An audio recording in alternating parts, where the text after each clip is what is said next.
Good afternoon, everyone. Good afternoon. If I could have your attention, we're going to go ahead and get started. This is such an incredible turnout, and I want to thank you all for being here. My name is Dan Gaydou.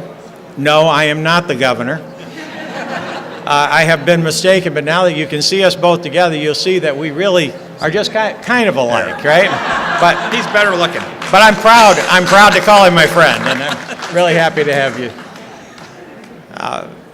About once every month, I get mistaken for being the governor, and I had a person in Grand Rapids stop me on the street and insisted I had to show him my ID, just so I could get away from the discussion. But I'm always proud to be mistaken, and we're very proud to have him here today to speak with us. This has been an incredible day for all of us to be able to meet with you, and it's been an incredible experience as well.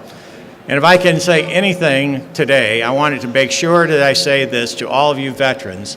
Thank you for your service to our country.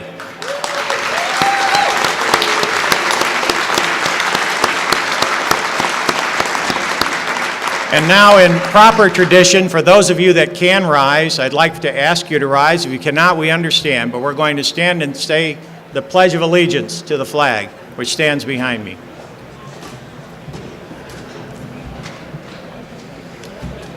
I pledge allegiance to the flag of the United States of America and to the republic for which it stands, one nation, under God, indivisible, with liberty and justice for all. You may be seated. Earlier this year, the MLive Media Group began an ambitious project to chronicle and take pictures and tell stories of all of our remaining World War II veterans in the state of Michigan. 670,000 Michiganders served in the armed services during World War II. 10,263 died during that conflict. There were over 29,000 who were injured and wounded in the war. Today, there are only about 39,000 in the state that remain for us to chronicle. And many of you are here today, and we're so pleased that you've taken the opportunity to join us. This project was the brainchild of our editor in Kalamazoo, the Kalamazoo Gazette MLive editor, Mickey Chikilo. And I don't know, I saw Mickey earlier. There's Mickey back here. Mickey, thank you for giving us the impetus for this project. Mickey was inspired by an earlier visit to the coast of Normandy and to Omaha Beach to make sure that we recognize the tremendous sacrifices not only in that part of the war, but in all of the war, and gave us the inspiration in the MLive Media Group to take on this project and to try to identify all of the remaining veterans that were here and alive in our state. We started chronicling these stories in April, and we've learned so many things by talking with you. We've told stories of men who served and women who also served and did so nobly, and told us stories that were in some ways just hard to understand and hard to fathom. I told a reporter earlier today that you all lived the stories that I've only heard about. And so you know your memories are real and not to be imagined.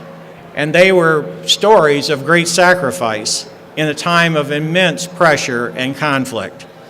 We talked to people like Robert Biggers from Lawton, who was a pilot, who told stories about aerial dogfights, explosions in midair collisions, and talked about explosions on the runway in front of him. He spoke about the fact that when he was on a mission over Germany and France, that he had a midair collision and parachuted to the ground only to be caught in a tree.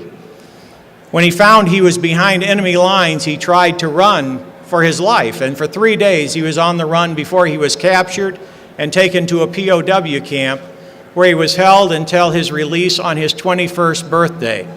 A harrowing story, certainly, at least. And we heard from a man, Clifford Kent in Muskegon, who was at Pearl Harbor, a story that we all heard at my generation so many times, but he was a part of the rescue crew that was going around Pearl Harbor and trying to rescue the many soldiers that were killed and injured, and trying to do all he could to save the lives of those that he could possibly save. Just two examples of people that we recognize and honor for the service that they gave to our country, who told part of their stories. And we have chronicled over 3,500 people in the state now whom we've identified, and more came today. So thank you for taking part in this project and helping to enrich the experience for us and for generations to come. We not only recognize the people in the paper and through stories online, but we also hosted events in our hub cities. We have 8 around the state of Michigan, and we had over 600 veterans show up at these places in order to tell us their stories and have their pictures taken. In one particular case, Henry Zlidasic from Grand Rapids was standing in line, waiting to come into the Grand Rapids office, and looked around him and saw a familiar face standing right beside him. You see, in 1945, he was injured and taken to a camp where he was put in a place where he could heal in Oswestry, England.